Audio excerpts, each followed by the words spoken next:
Que a graça e a paz do Senhor Jesus Cristo sejam sobre a sua vida. Mais uma vez, é um grande prazer tê-lo conosco para mais uma jornada de estudos bíblicos. Desta feita, iniciaremos um mini curso de doutrinas bíblicas básicas. Estas aulas, estes vídeos, têm como alvo principal os irmãos que estão se preparando para o batismo, os catecúmenos da nossa igreja, como também os irmãos que são recém-chegados, membros da Igreja Batista de Nova Metrópole, que foram aceitos em nossa membresia recentemente, e também irmãos em Cristo que já faziam parte de outras igrejas e estão em processo de filiação. Todos vocês são muito bem-vindos a estas aulas, mas também estas aulas, estes vídeos, se destinam a toda a Igreja Batista de Nova Metrópole, como também a todos os nossos irmãos em Cristo e os nossos amigos que nos acompanham no nosso canal. Todos são bem-vindos. O tema da nossa lição, a primeira lição, é acerca da Bíblia Sagrada. Como você pode notar, nós estamos com a tela dividida e você vai poder acompanhar a ministração deste estudo, lendo também a apostila. Antes de iniciar, eu gostaria de frisar algo. Esta é uma aula, não é um momento de culto, não é um momento em que nós oramos, vemos pedidos de oração, não, nada disso. Aqui é um momento em que nós aprendemos a palavra de Deus, em que nós nos debruçamos sobre as Sagradas Escrituras, prestamos atenção e pedimos com isso ao Espírito Santo que nos abençoe, que nos dirija enquanto estamos aqui estudando a sua palavra. E eu quero convidar você para um breve momento de oração. Vamos então pedir a Deus que nos abençoe neste momento. Senhor Deus, em nome de Jesus, nós te agradecemos pela tua palavra, pelo estudo bíblico que teremos neste momento e pedimos que o teu Espírito nos ajude a entender aquilo que for aqui explanado. Perdoa os nossos pecados, ajuda-nos nas nossas fraquezas e nas nossas limitações de ordem intelectual, cognitiva, que possamos nesta noite, Senhor Deus, abrir os nossos corações para entendermos a tua palavra. É o que nós te pedimos em nome de Jesus. Amém. Meus irmãos, o texto áureo do nosso estudo, da nossa lição, é o seguinte: lâmpada para os meus pés e luz para o meu caminho é a tua palavra. Para a nossa igreja, a Igreja Batista de Nova Metrópole, a Bíblia tem uma importância fundamental. A Bíblia é a nossa única regra de fé e de prática. Acreditamos que ela é, de fato, a palavra de Deus e tem toda a autoridade sobre as nossas vidas. Meus irmãos, nesta introdução, a partir da leitura bíblica de Salmos 119, verso 105, podemos entender o seguinte: a palavra de Deus é a luz que dirige os nossos passos na vida cristã.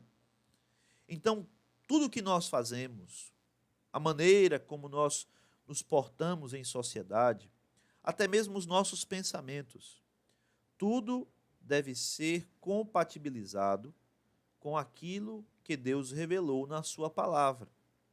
Nós, como crentes batistas, adotamos alguns princípios, inclusive há uma lição posterior na qual trataremos sobre todos os princípios batistas.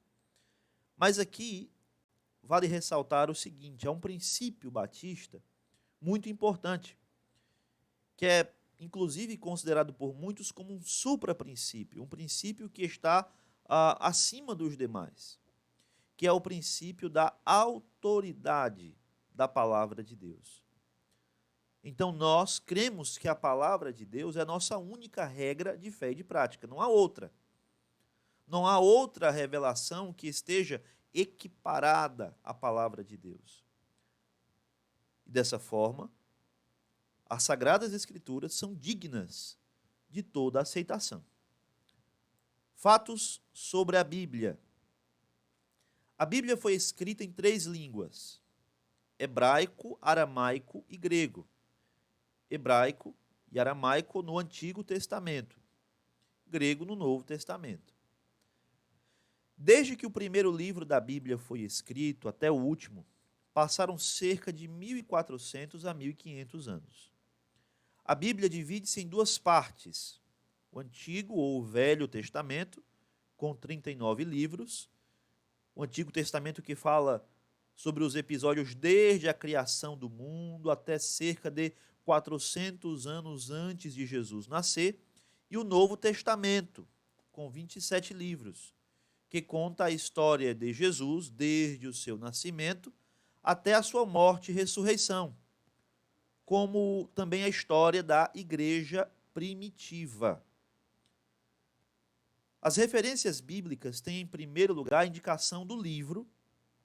Depois, o primeiro número refere-se ao capítulo, e depois do ponto ou dos 2 pontos, encontramos a indicação dos versículos. Essa informação parece ser trivial, parece ser muito fundamental, mas como as nossas aulas se destinam também a irmãos que estão em processo de aprendizado bíblico para o batismo, é necessário que esta informação seja apresentada. Por exemplo, Mateus 11, 28, olha, MT 11.28, ou MT 2 pontos, MT 11, 2 pontos, 28. Como é que nós lemos isso? Mateus, capítulo 11, versículo 28. Bem fácil. Sendo assim, cremos que toda ela é verdadeira, toda a palavra de Deus é verdadeira, é inerrante e é infalível. Vejamos alguns dados importantes sobre a Bíblia. A.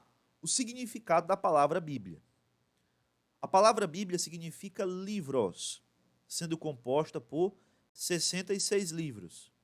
Estes livros são chamados canônicos, por estarem todos nivelados e cumprirem todos os mesmos critérios de inspiração divina. A Bíblia é formada, portanto, por um total de 66 livros, sendo 39 livros no Antigo Testamento e 27 no Novo Testamento.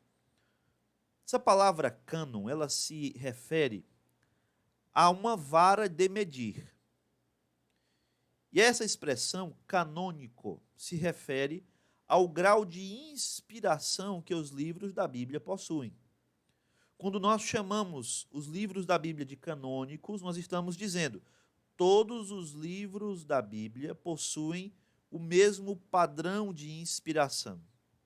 O Espírito de Deus auxiliou o processo de formação do cânon bíblico, isto é, a totalidade, a completude dos livros que compõem as Sagradas Escrituras. B. O Antigo Testamento. O Antigo Testamento que utilizamos hoje tem os mesmos livros que Jesus utilizou e conheceu, e que os judeus continuam a reconhecer como divinamente inspirados, os quais, segundo a crença judaica majoritária, foram compilados pelo escriba e sumo sacerdote Esdras. Então aqui, em relação ao Antigo Testamento, nós temos uma informação crucial. E nós veremos depois por que essa informação é crucial. Quando Jesus pregava, que escrituras ele utilizava? As escrituras do Antigo Testamento. E as escrituras utilizadas pelo Senhor Jesus durante as suas pregações eram as mesmas que nós temos nas nossas Bíblias, começando em Gênesis, terminando no livro de Malaquias. Quando o livro de Malaquias foi escrito, datou ali mais ou menos de 400 anos antes de Cristo. E neste intervalo de tempo, entre o livro de Malaquias e o livro de Mateus, o primeiro evangelho, que narra ali os acontecimentos da vida do Senhor Jesus, o intervalo de tempo entre Malaquias e o nascimento de Jesus foi mais ou menos de 400 anos. Esses 400 anos são chamados de período interbíblico, período entre o Antigo Testamento e o Novo Testamento. Nesse intervalo, nessa lacuna, não houve revelação bíblica, não houve revelação canônica, escriturística. Houve isto sim, alguns escritos de ordem histórica, de relevância cultural para os judeus, mas estes escritos nunca foram considerados canônicos nem sagrados na tradição judaica. O que os judeus consideravam como escritos sagrados refere-se àquilo que se inicia no livro de Gênesis e se finaliza no livro de Malaquias, tal como nós temos nas nossas Bíblias. Letra C, o Novo Testamento. Os livros do Novo Testamento foram escritos na segunda metade do primeiro século da era cristã, ou seja, no período que vai de mais ou menos 50 a 100 depois de Cristo. Tudo indica que os primeiros livros escritos foram as cartas de Paulo, no caso as cartas, de Gálatas em 49 depois de Cristo e primeira aos Tessalonicenses entre 49 e 50 depois de Cristo. E o último livro a ser escrito no Novo Testamento foi o de Apocalipse, o livro da Revelação, no intervalo de 94 a 96 depois de Cristo, escrito pelo apóstolo João. Essas cartas e outros escritos eram recebidos e preservados com todo cuidado.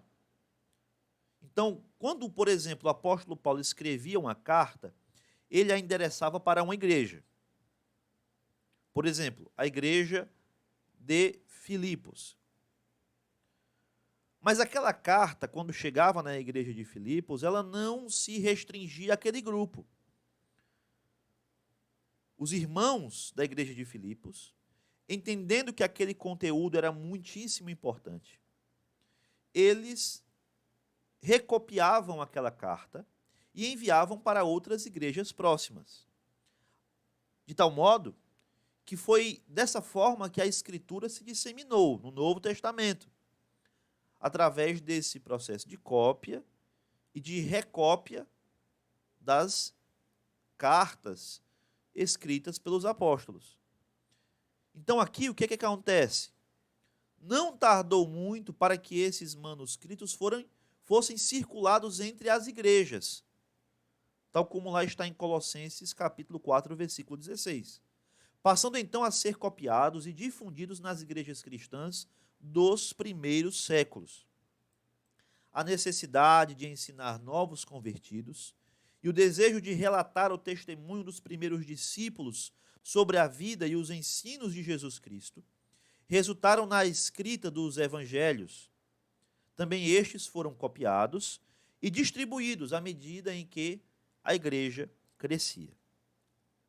Aqui no ponto D, na letra D, nós temos um ponto muito importante, que se refere às diferenças existentes entre as versões protestantes e as versões católicas. No caso, as nossas Bíblias possuem 66 livros, 39 no Antigo, 27 no Novo. Já as Bíblias católicas possuem um número diferente de livros. Nós vamos ver aqui o motivo. A Bíblia usada pela Igreja Católica Romana, ICAR, aqui eu fiz apenas um resumo deste nome grandão, coloquei aqui em sigla, olha, Igreja Católica Apostólica Romana. Inclui mais alguns livros e parte de livros no Antigo Testamento. Então as diferenças não se encontram no Novo Testamento. No Novo Testamento, na Bíblia Católica, você vai encontrar os mesmos livros e os mesmos versículos que nós encontramos nos nossos Novos Testamentos. A diferença reside no Antigo Testamento. Então, No Antigo Testamento existem essas diferenças. Esses livros são considerados como inspirados pela Igreja Católica Apostólica Romana. Eles foram considerados assim a partir do Concílio de Trento, em 1534 depois de Cristo. Então, antes de 1534 depois de Cristo, no Concílio de Trento, que foi um concílio realizado na Contra-Reforma, no contexto da reação da Igreja Católica contra a Reforma Protestante, iniciada por Martinho Lutero, na Alemanha, foi a partir deste concílio apenas em 1534 depois de Cristo que a Igreja Católica bateu o martelo e considerou como inspirados oficialmente estes livros que nós vamos citar daqui a pouco. Então, antes, de alguma forma, a Igreja Católica já adotava esses livros, mas não de maneira oficial. De maneira oficial, de maneira conciliar, aprovada pelo magistério da Igreja, apenas em 1534 depois de Cristo. E por que eles fizeram isso? Oficializaram esses livros? Eles fizeram isso de modo a dar suporte a algumas doutrinas que o registro bíblico não sustenta. Como, por exemplo, a oração pelos mortos e a doutrina do purgatório. Por exemplo, no livro de Macabeus, no primeiro livro de Macabeus, se eu não me engano, que há ali um registro de oração pelos mortos, de uma oblação, de um sacrifício pelos mortos. E com base nesse texto, que é um texto meramente histórico, um texto não canônico, e o próprio escritor de Macabeus afirma isso, no final do seu livro. Com base nesse texto, a Igreja Católica sustenta a oração pelos mortos, né, as missas de sétimo dia e tudo mais. E também a existência do purgatório. Ora, só seria conveniente orar por um morto se ele estivesse num lugar intermediário. Porque se um morto, se a alma de uma pessoa morta já estivesse no inferno ou no céu, não haveria necessidade de orar por ela, porque ela já estaria com o seu destino traçado. O que a Igreja Católica afirma? Quando uma pessoa morre em estado de pecado mortal, sem haver a remissão desses pecados através do sacramento da confissão, através do sacramento do batismo, através da realização de todos os ritos, através da Eucaristia, etc. Se não houver a contrição do fiel e a realização de todos esses sacramentos, se uma pessoa morre em estado de pecado mortal, ela vai para o inferno. A Igreja Católica afirma isso. Entretanto, se uma pessoa morreu, mas morreu com pecados veniais, isto é, pecados mais leves, pecados de segunda ordem, e enquanto em vida não deu tempo dela pedir perdão por todos esses pecados, não deu tempo dela ir à missa, confessar-se diante do padre, realizar os sacramentos, se não deu tempo dela fazer tudo isso, para onde é que ela vai? Ela vai para o inferno? Não. Ela vai para o purgatório. E continua ali no purgatório, num processo constante de purificação, e as orações que os vivos fazem, através das missas de sétimo dia e tudo mais, tudo isso ajuda nesse processo de purificação, de tal modo que o tempo no purgatório, dessa forma, seria diminuído. Só então, depois de pagar todos os pecados no purgatório, que a pessoa seria levada aos céus. Agora eu pergunto, onde está isso na Bíblia? Em nenhum lugar. Em nenhum lugar. Isso não existe em qualquer lugar das Sagradas Escrituras. É claro que a Igreja Católica utiliza alguns textos fora de contexto para tentar fundamentar esta prática da oração pelos mortos, na crença do purgatório, mas tudo isso pode ser claramente explicado se nós averiguarmos o contexto em que essas passagens se encontram. E os textos que dão mais vazão para esta interpretação da oração pelos mortos e do purgatório se encontram justamente nestes livros chamados o quê? Apócrifos, ou seja, não inspirados. E a Igreja Católica Apostólica Romana chama-os de deuterocanônicos, ou seja, com uma segunda inspiração. É interessante notar isso. Até mesmo a Igreja Católica, ela considera esses livros como sendo de uma segunda inspiração, ou seja, são livros que possuem uma inspiração secundária, tanto no aspecto temporal, como também no aspecto canônico. Então, nós, evangélicos, chamamos esses livros de apócrifos. Os católicos chamam de deuterocanônicos. Que livros são esses? Esses livros são 1º e 2º Macabeus, Judite, Baruque, Eclesiástico, aqui não confundir com Eclesiastes, ok? Eclesiastes está nas nossas Bíblias, lá na seção de livros sapienciais. É diferente de Eclesiástico. Sabedoria de Salomão e Tobias.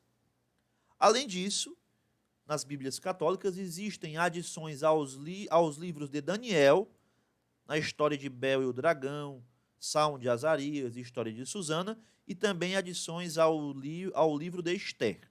Ok? Letra E, os autores bíblicos e o tema central da Bíblia. Esse ponto é muito importante, porque aqui nós temos uma informação que nos dá uma luz para lermos toda a Sagrada Escritura.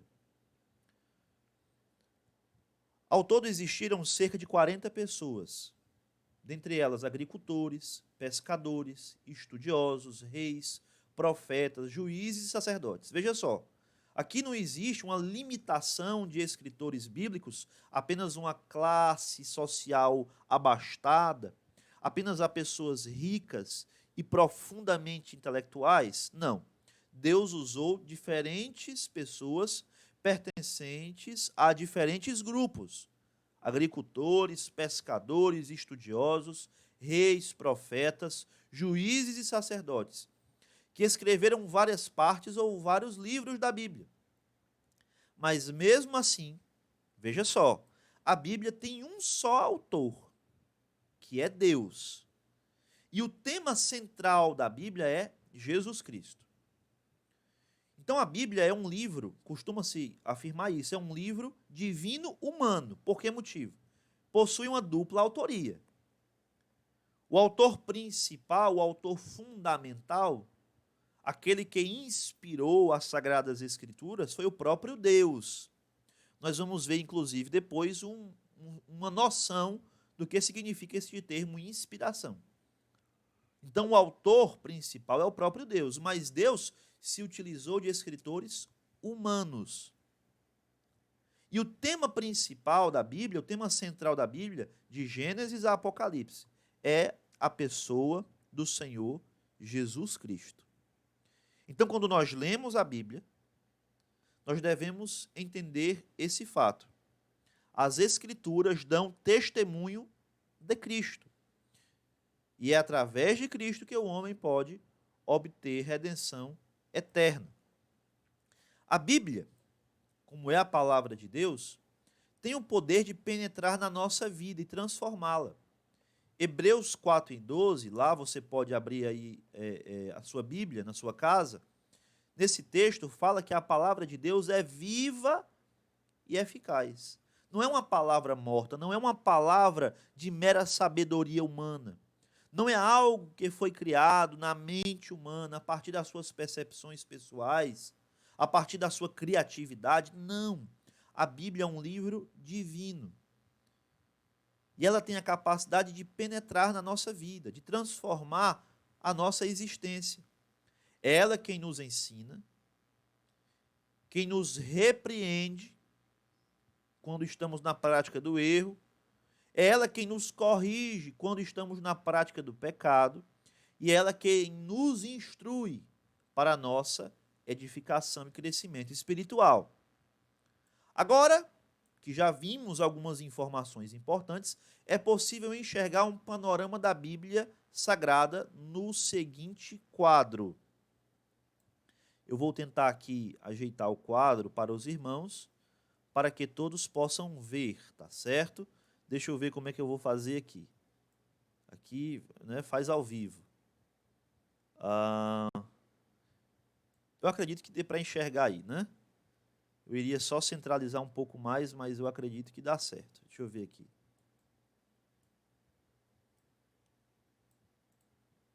Acho que dá certo aí. Dá para os irmãos verem. Olha só. Aqui eu vou apresentar apenas as divisões, tá certo? Nós temos o que? O Pentateuco, os 5 primeiros livros da Bíblia. O Pentateuco também é chamado de Torá, ou a lei, ok? Pentateuco, os 5 primeiros livros da Bíblia. Gênesis, Êxodo, Levítico, Números e Deuteronômio.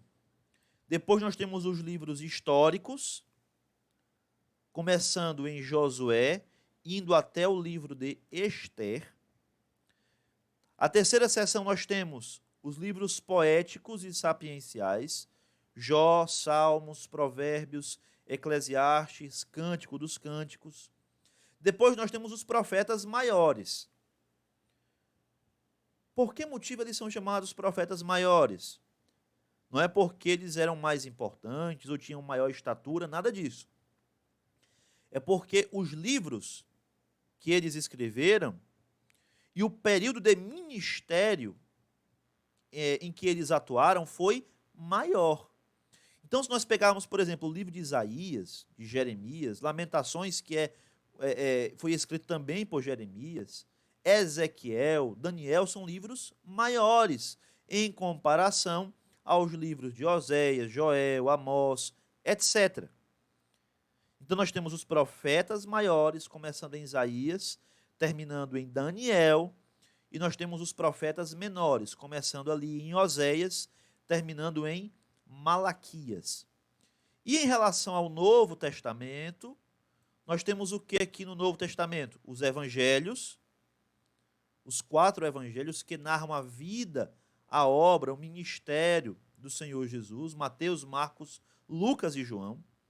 É interessante notar que existiram evangelhos apócrifos, criações dos gnósticos. Mas esses evangelhos não são sagrados, não são canônicos, não devem ser aceitos, ok? E nós temos também o livro histórico do Novo Testamento, que é o livro de Atos. O livro de Atos é o livro histórico do Novo Testamento. Nós temos as epístolas de Paulo, 13 epístolas, começando em Romanos, indo até Filemão. É necessário aqui entender o seguinte, né? Essas epístolas não estão dispostas em ordem cronológica, porque a primeira delas foi a epístola aos Gálatas. Nós vimos lá em 49 depois de Cristo. A segunda foi primeira aos Tessalonicenses. Ok? Então não há uma ordem cronológica aqui, há mais uma ordem lógica. Ok? E nós temos depois a carta aos Hebreus, de autor desconhecido. É o único livro bíblico no Novo Testamento que nós não conhecemos o autor. E nós temos as epístolas chamadas gerais, aqui com Tiago, 1 de Pedro, 2 de Pedro, e as 3 epístolas de João e a epístola de Judas. E é necessário aqui entender o seguinte, esse Judas aqui, obviamente, não é Judas Iscariotes, o traidor. Esse Judas aqui é Judas, irmão do Senhor Jesus. Ok? Irmão do Senhor Jesus. Assim como esse Tiago, olha, esse Tiago aqui não é nenhum dos apóstolos de Jesus chamados de Tiago. Esse Tiago aqui é Tiago, irmão do Senhor, que posteriormente se tornou o pastor da igreja de Jerusalém. Ok? Nesse resumo geral, nós temos aqui o número de livros da Bíblia, total de capítulos, total de versículos. Isso depois você pode ver mais detalhadamente no material. E aqui nós temos aquelas informações que eu já citei sobre os livros apócrifos, que não fazem parte dos livros canônicos, E aqui nós temos também outras informações que você pode verificar também referentes aos livros apócrifos, ok? Agora nós vamos ver aqui, meus irmãos em Cristo, a existência de Deus e a Bíblia. O que é importante nós entendermos aqui? O objetivo principal das Escrituras não é apenas provar a existência de Deus, mas sim revelá-lo aos homens como um único Deus verdadeiro e ao seu Filho Jesus Cristo, como nosso único mediador entre Deus e os homens. Está escrito lá em 1 Timóteo capítulo 2, versículo 5. Por que o propósito principal da Bíblia não é provar a existência de Deus? Pelo seguinte motivo: quando a Bíblia foi escrita, quando ela começou a ser formulada, composta, não havia praticamente, meus irmãos, nenhuma dúvida de que Deus existia. Todo mundo praticamente acreditava em Deus. A questão é a seguinte: não se acreditava em apenas um único Deus. Acreditava-se em um número enorme de deuses, dependendo de cada cultura, de cada religião, de cada povo, de cada lugar específico. Então a Bíblia ela foi escrita, isto sim, para revelar a existência de um único Deus. Nos tempos antigos não havia praticamente qualquer dúvida quanto à existência de seres considerados divinos, os quais faziam parte do panteão das divindades das nações pagãs. O que significa essa palavra panteão? Panteão é um vocábulo que se refere ao conjunto de deuses de um povo, de uma nação, de uma cultura. Por exemplo, na cultura grega, na religião dos gregos, havia uma série de deuses. E o principal desses deuses era Zeus. Havia Atena, havia Hades, o deus dos mundos inferiores. Havia Poseidon, deus dos mares, etc, etc. Então, não havia praticamente ninguém ateu naquela época. O problema é que eles acreditavam em muitos deuses. E para provar a existência de um único Deus, logo no primeiro versículo de Gênesis, nós temos o seguinte: Deus criou os céus e a terra. Deus, o único e verdadeiro Deus. Ele criou os céus e a terra. Com isso, Deus, através do autor bíblico, no caso Moisés, que escreveu o livro de Gênesis, desejava enfatizar o engano de acreditar nos falsos deuses criados pelos homens. Em outras palavras, o ensino do politeísmo. O que é isso? Politeísmo. Poli, muitos. Teísmo, crença. Então, o ensino que afirma a crença na existência de muitos deuses, este ensino é condenado na Bíblia, a qual afirma a existência de apenas um único Deus. Ou seja, nós somos monoteístas, cremos na existência de um único Deus verdadeiro, o Criador dos céus e da terra. Aqui na letra A do tópico 1.2, nós temos a revelação de Deus aos homens. Aqui é importante nós ressaltarmos algumas informações, até para nós desmistificarmos algumas coisas. A revelação de Deus aos homens. Além da Bíblia Sagrada, Deus revelou-se aos homens através de dois outros instrumentos. Primeiro é a criação. Lá em Salmos 19, versículo 1, diz o seguinte: o firmamento anuncia a obra das mãos de Deus. Então a criação, ela dá testemunho das obras criadoras do Senhor Deus. E em Romanos capítulo 1, versículo 20, o apóstolo Paulo afirma que tudo o que se pode conhecer de Deus em relação à criação, isto é revelado através das obras criadas, o seu eterno poder e a sua divindade. Ou seja, a criação revela o quê? A glória, o poder e a divindade de Deus. Além do instrumento da criação, nós temos a lei moral inscrita no coração dos homens. Está lá em Romanos capítulo 2, versículos 14 e 15. Então, cada homem possui uma lei moral inscrita no seu coração, que revela, através da sua própria consciência, o que é certo e o que é errado. Deus inscreveu no coração do homem essa lei moral, para que ele tivesse uma noção do que fazer, uma noção ética, uma noção de comportamento com o seu próximo. Por exemplo, em praticamente nenhuma cultura existente, há a noção de que o estupro seja algo positivo, ou a noção de que ter relações sexuais com a mãe é algo correto. Nós sabemos, por definição, que essas coisas são erradas, são condenadas. Mas quem nos ensinou isto? Antes do ensino externo, social, ou até mesmo do ensino dos nossos pais, nós sabemos disso por esse conhecimento prévio que Deus colocou no coração do homem.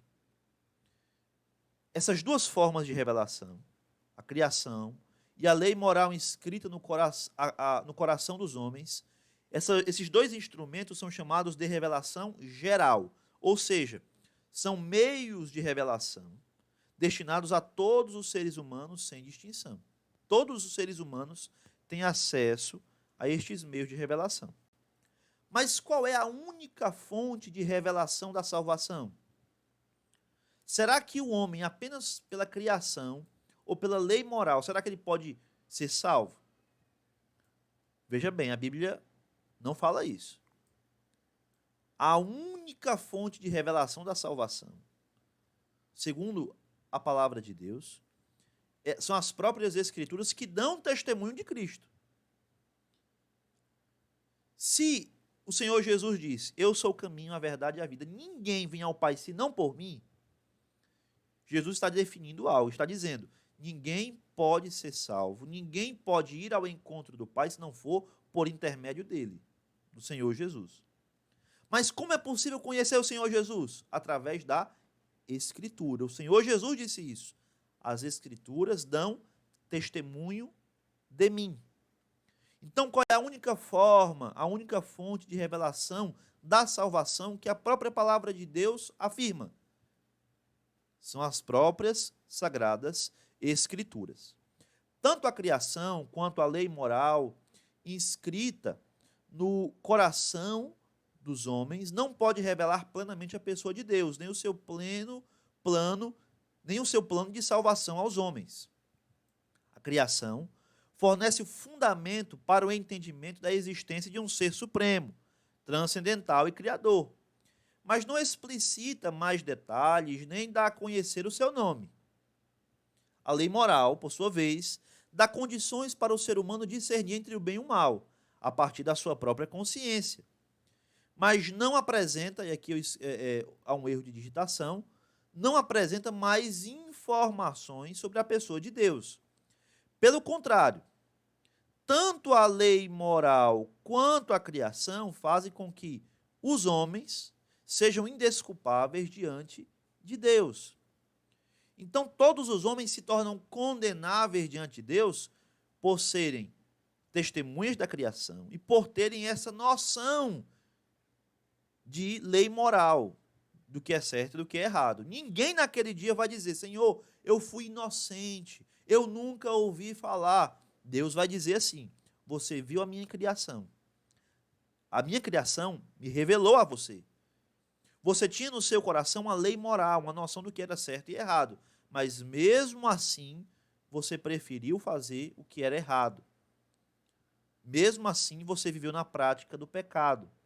Portanto, você é indesculpável. Não há ninguém que possa dizer naquele dia que é justo ou que está justificado por não ter conhecido a Bíblia. Não haverá ninguém naquele dia que possa dizer isso. A única fonte de revelação divina que pode tornar o ser humano apto à salvação é a palavra de Deus. E está lá em 2 Timóteo, capítulo 3, versículo 15. O apóstolo Paulo, se dirigindo a Timóteo, afirma que as Escrituras tornam o homem apto à salvação. O conhecimento da palavra de Deus, que revela a pessoa do Senhor Jesus, torna o ser humano apto a ser salvo. Essa escritura dá testemunho do Senhor Jesus, que é o caminho, a verdade e a vida, e o único mediador entre Deus e os homens. Ninguém vai ao Pai senão por Jesus Cristo. Daí decorre a necessidade urgente de pregar o evangelho a toda criatura. Como diz lá em Marcos, capítulo 16, versículo 15, em tempo e fora de tempo. Pois como invocarão aquele em quem não creram? E como crerão naquele de quem não ouviram? E como ouvirão se não há quem pregue?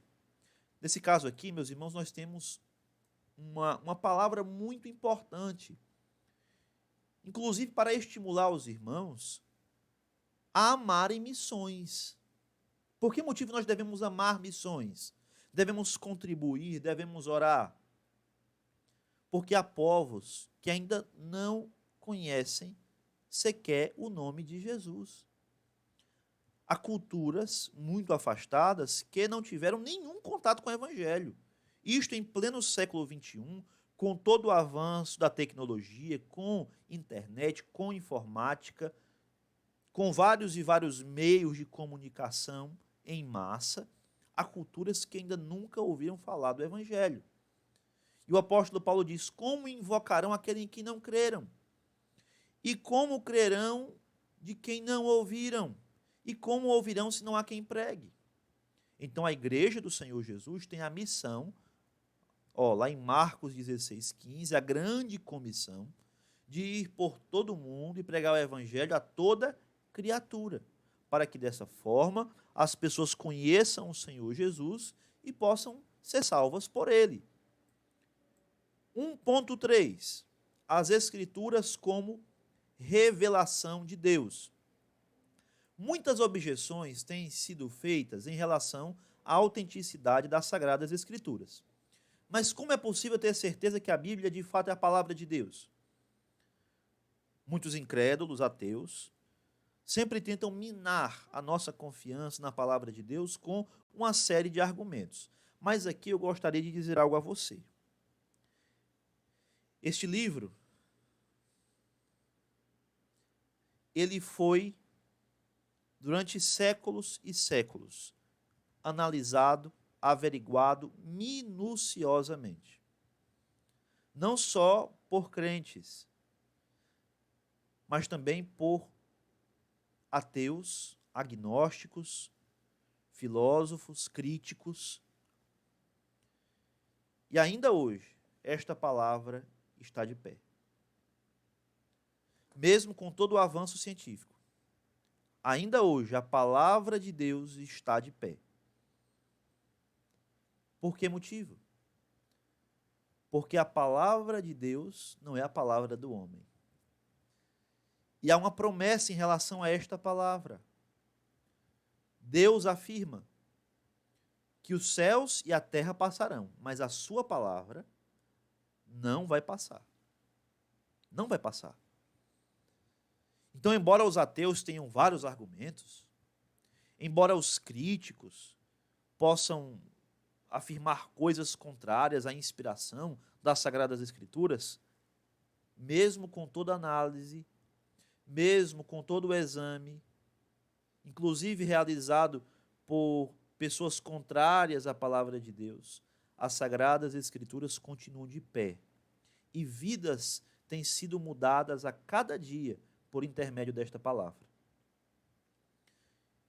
Nós temos aqui alguns testemunhos de autenticidade. Primeiro, milagres.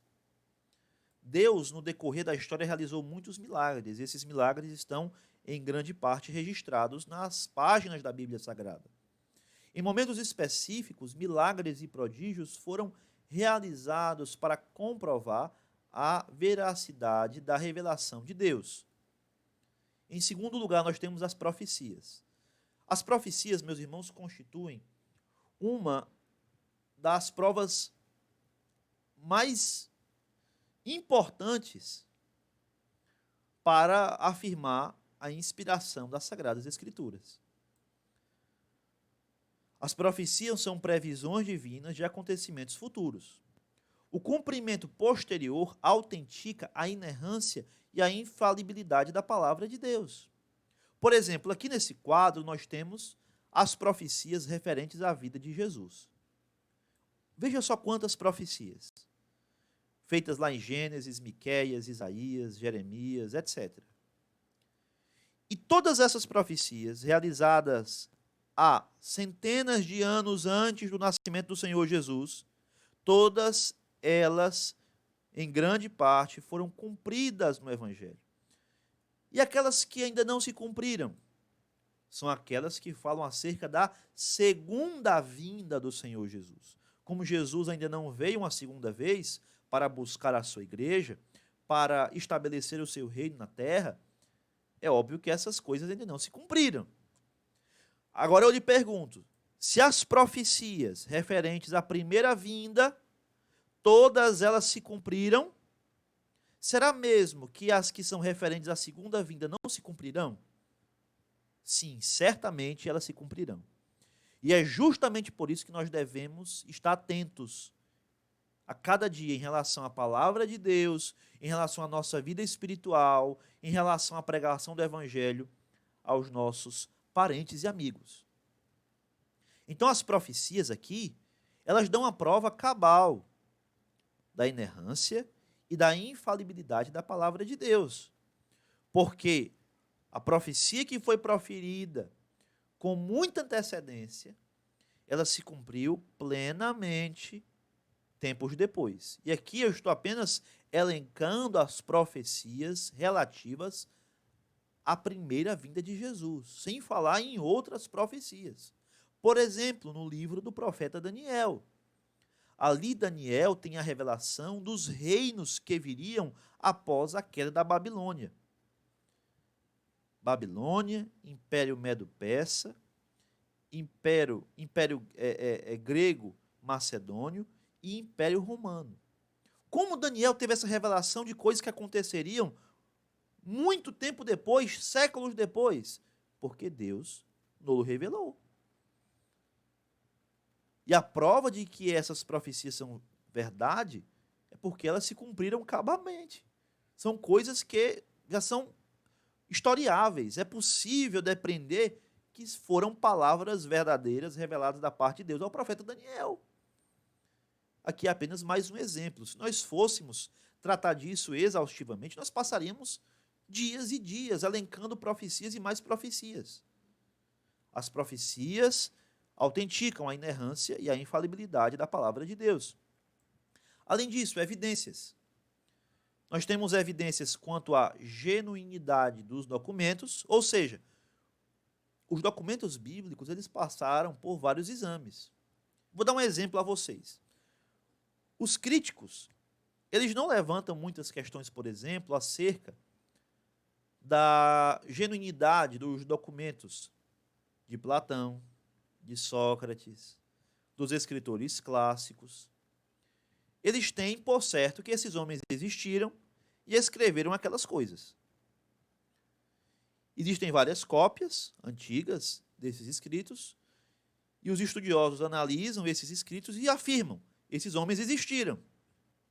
E a prova está aqui, os seus escritos.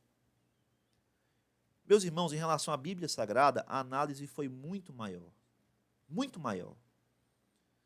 Se uma pessoa tem certeza da existência de Platão, de Aristóteles, dos escritores clássicos, ela deve ter muito mais certeza acerca da existência dos escritores bíblicos e, principalmente, acerca da existência do Senhor Jesus Cristo.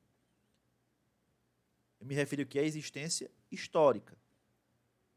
Porque a análise que foi feita em relação à Bíblia foi muito maior, muito mais acurada, e feita por detratores, por pessoas contrárias à palavra de Deus. E aqueles que ainda afirmam que os documentos da Bíblia são falsos, que houve uma série de deturpações, tudo isso hoje é perfeitamente explicável. Em outras palavras, mesmo com anos e anos de exame, a Bíblia continua de pé e continua transformando a vida de pessoas que creem nas suas palavras. Os textos do Novo Testamento foram escritos em meados do primeiro século depois de Cristo. Não existe nenhum original, é óbvio. Um texto seria quase que impossível de ser mantido por 2000 anos. Até porque os escritos originais, por exemplo, de Paulo, eles passaram de mão em mão nas Bíblias, nas igrejas a qual foram destinados. Ok? Então é quase que impossível ter um original. Isso é natural. Agora, existem mais de 4.000 manuscritos, cópias dos originais, que datam em média de meados do terceiro século, o que equivale a um intervalo entre 150 e 250 anos dos manuscritos originais. Este fato demonstra uma grande qualidade, além de quantidade, de manuscritos quando comparados com outros textos da antiguidade. Além disso, a credibilidade dos escritores. Os escritores foram testemunhas oculares. Os diversos escritos apoiam-se mutuamente e nunca se contradizem. Existem aparentes contradições nos evangelhos. É verdade. São aparentes contradições, não são contradições verdadeiras. Se você ler mais detalhadamente, você pode explicar essas aparentes contradições. E hoje, com o aparato e a ajuda de instrumentos como a arqueologia, por exemplo, é possível concluir que essas contradições são verdadeiramente aparentes. Elas não permanecem quando colocadas sob o crivo da arqueologia, da história, das pesquisas mais atuais. Terceiro, concordância entre os escritos e os fatos relatados em outras fontes. Então, a Bíblia possui uma série de escritos e outras fontes externas dão a autenticidade, reafirmam, corroboram, ratificam estes escritos da Bíblia. Quando os textos foram escritos, ainda existiam testemunhas oculares dos eventos que poderiam confirmá-los ou negá-los. Meus irmãos, se a Bíblia fosse mentira, se os relatos do Evangelho fossem mentira, por exemplo, há muito tempo eles teriam sido desmistificados. Há muito tempo essa suposta mentira, esse suposto engano, teria sido desmascarado. Permanece de pé ainda hoje porque não é mentira, é verdade. Além disso, há um caráter sobrenatural. Por não existirem reais contradições e por se verificar o mesmo espírito e objetivo através de toda a Bíblia, conclui-se que é obra de uma só mente, que produziu, através de escritores diversos, uma obra coerente. 1.4, a inspiração das Escrituras. Esse ponto é muito importante, especialmente para você que está se preparando para o batismo. O que significa essa expressão, inspiração? Aqui eu gostaria de diferenciar algo. Inspiração de iluminação. O que é inspiração? Esse termo inspiração se refere apenas aos escritores bíblicos, apenas ao processo de formação da Bíblia. Ok? Numa linguagem mais técnica, inspiração se refere ao processo de formação do cânon bíblico. Iluminação, não. Iluminação é quando nós lemos a Bíblia hoje e temos da parte de Deus uma direção do Espírito Santo. Temos a nossa consciência aclarada, aberta, para entender as verdades da palavra de Deus. Então, hoje, nós não somos inspirados quando lemos ou quando pregamos. Nós somos iluminados. Ok? Nós podemos falhar, nós podemos errar. Nós podemos entender um texto da palavra de Deus de maneira equivocada.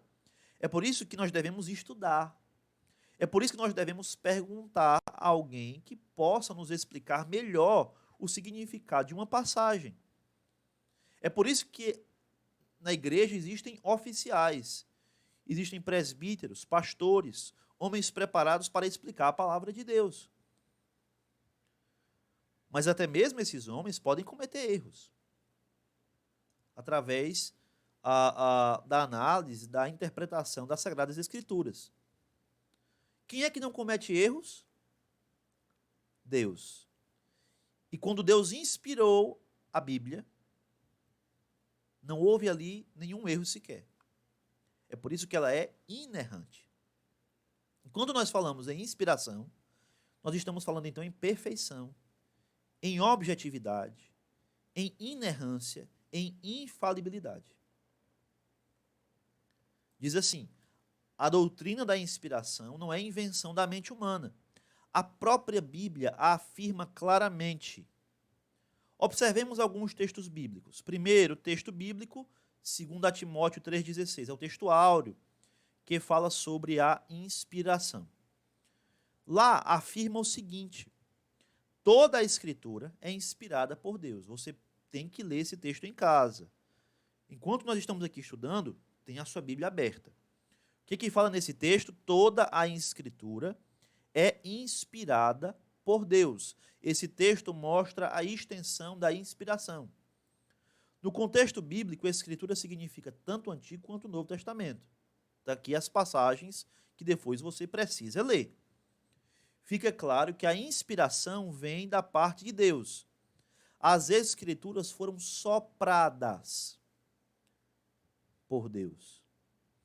No grego é theopneustos.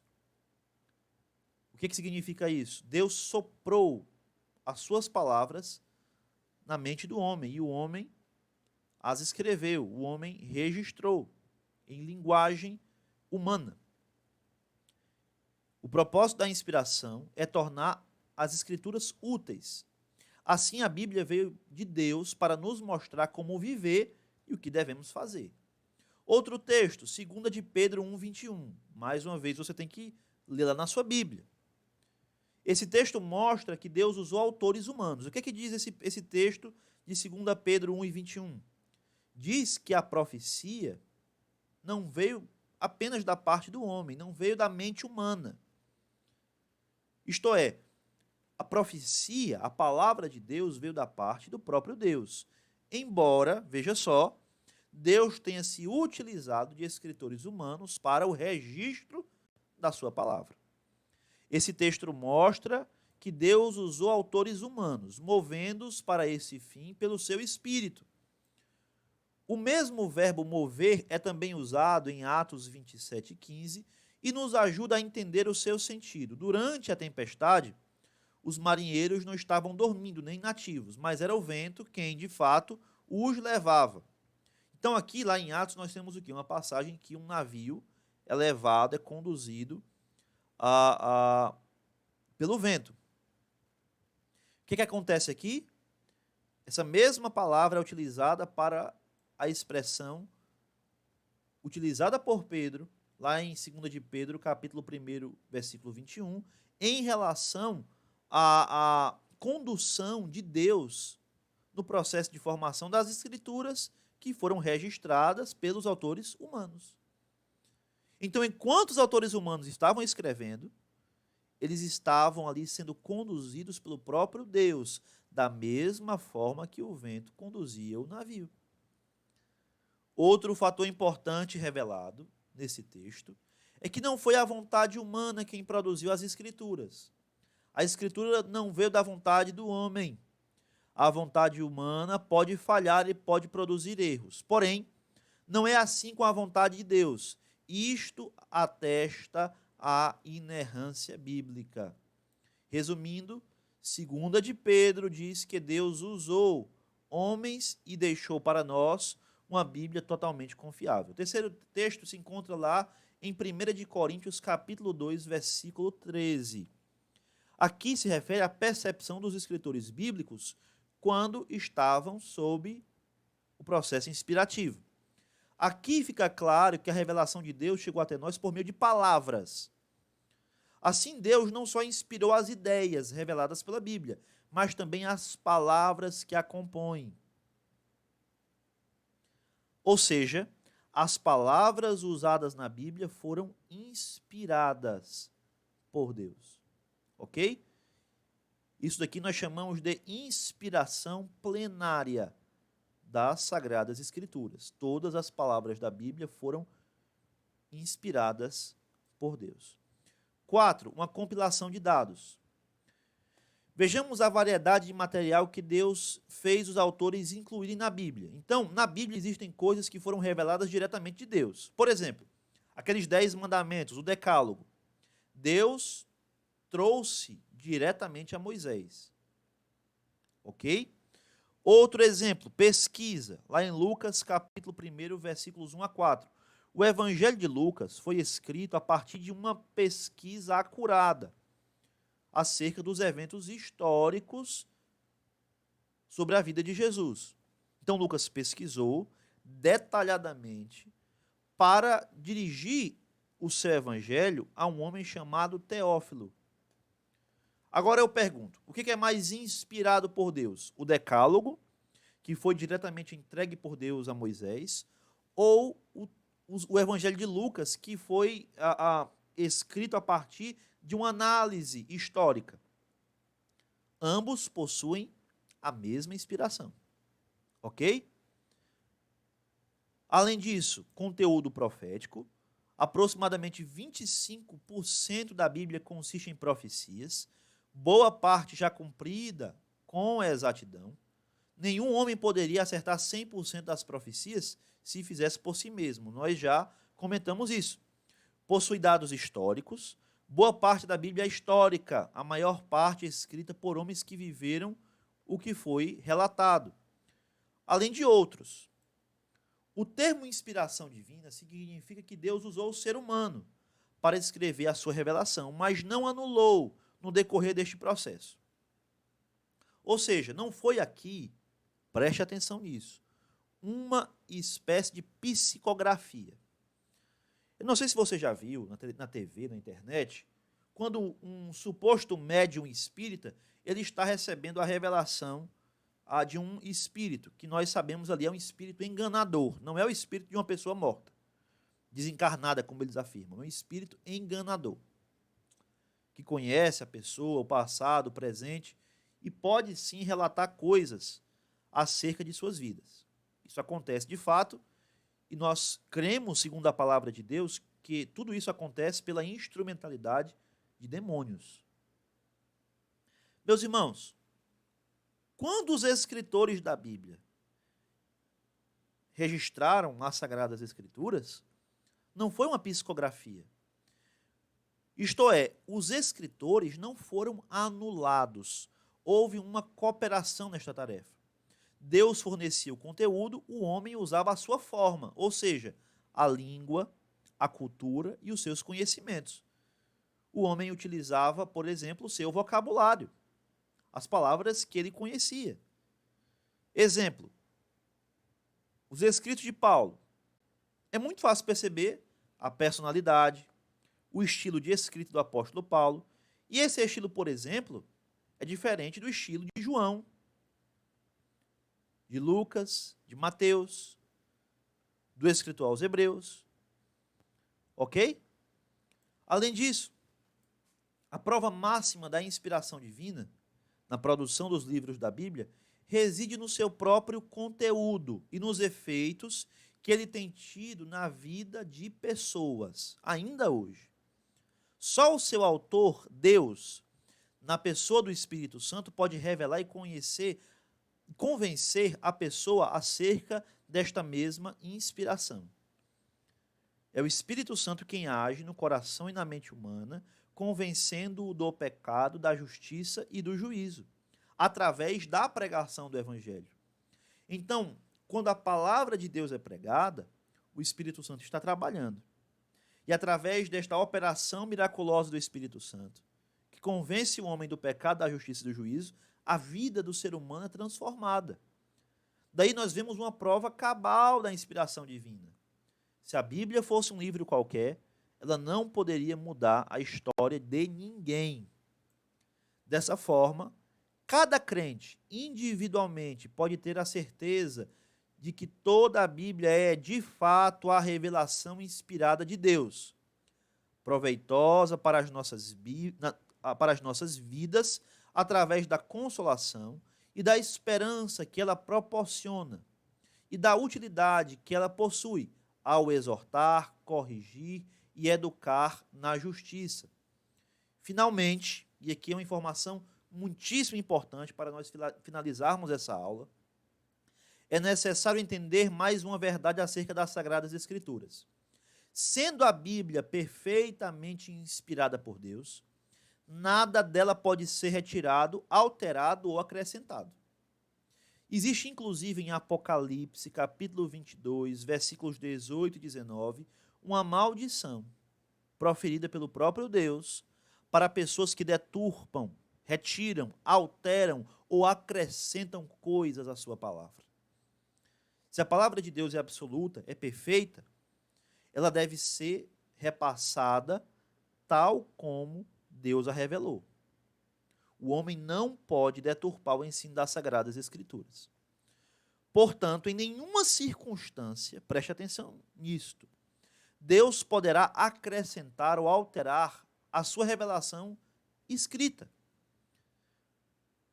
Por isso, não é concebível a ideia de que haja novas revelações e que essas revelações ainda estão sendo dadas. Nem que Deus tenha revelado novas doutrinas através de supostos profetas e mestres. Quem é que afirma isto? Que Deus ainda continua revelando coisas novas que podem ser adicionadas à palavra de Deus ou que estão em pé de igualdade com o ensino das Sagradas Escrituras. Quem que afirma isso? São as seitas, como os Mormons, que têm muitos dos seus ensinos baseados em Joseph Smith, que é considerado o maior expoente da Igreja de Jesus Cristo dos Santos dos Últimos Dias, adventistas do sétimo dia, que consideram os escritos de Ellen G. White, sim, inspirados, como tendo a mesma inspiração dos profetas não canônicos do Antigo Testamento, e que, na verdade, orientam a interpretação da Igreja Adventista. Isso é inegável. E os testemunhos de Jeová, que creem nos ensinos deste homem chamado Charles Taze Russell. O crente fiel deve aprender a não ultrapassar as Escrituras. Preste atenção. Você ouve um pregador. O pregador fala ali coisas que a Bíblia não afirma. Ele diz que teve uma revelação acerca do céu, do inferno, coisas que a Bíblia não diz. O que você faz? Não creia. Não creia. Não creia, porque a própria Bíblia diz, olha, o apóstolo Paulo, lá em 1 Coríntios, capítulo 4, versículo 2, ele diz assim, olha, aprendam a não ultrapassar as Escrituras. Quem ultrapassa as Escrituras erra, e erra gravemente, e colhe na sua vida os erros. E colhe na sua vida as consequências desses erros. Não pode ultrapassar as Escrituras e nem estar aquém do que ela determina. Então, se a Escritura determina um padrão, eu não posso estar abaixo desse padrão. Eu tenho que atingir esse padrão. Eu tenho que me esforçar por atingir esse padrão. Eu não sou salvo por esse esforço, nem pelo atingimento desse padrão. Mas quando eu sou salvo pela graça mediante a fé, tendo crido no Evangelho, inicia-se na minha vida o processo de santificação. Nós vamos estudar tudo isso depois. E aí o crente, ele é nova criatura e tem que se esforçar para viver de acordo com a vontade de Deus. E tudo isso nós vamos aprender. É um privilégio. E tudo isso, quando é feito com sinceridade, passa a ser algo prazeroso na vida do crente. Nós vamos ver tudo isso depois. Guardemos, pois, a palavra de Deus em nossos corações, para que assim não pequemos contra o nosso Deus. Salmos 119, versículo 11. Vamos orar.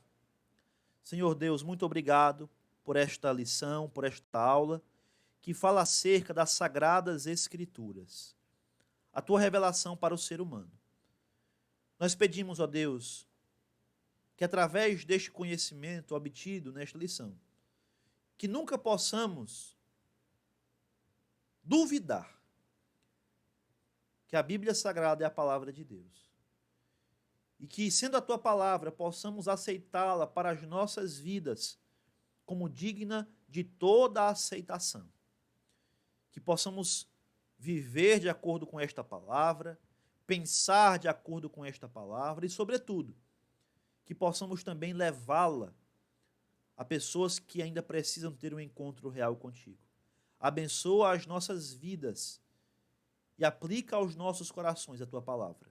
É o que nós te pedimos, em nome de Jesus. Amém. Meus irmãos, Deus em Cristo abençoe a vida de cada um de vocês. Próxima sexta nós teremos uma segunda lição. Nos grupos de WhatsApp da nossa igreja, nós vamos receber perguntas, questionamentos, dúvidas. Depois nós podemos, inclusive, gravar um vídeo para responder essas perguntas que os irmãos, porventura, tiverem. E aqui nós nos despedimos com um desejo sincero de que esta lição tenha trazido edificação espiritual para a sua vida. E que a partir da leitura dessa lição na sua casa, dos textos bíblicos que estão aqui contidos, que tudo isso possa repercutir na sua vida como uma forma de maior santificação, de maior proximidade com o nosso Deus. É a nossa oração e o nosso desejo em nome de Jesus. Fiquem todos na paz de Cristo. Amém.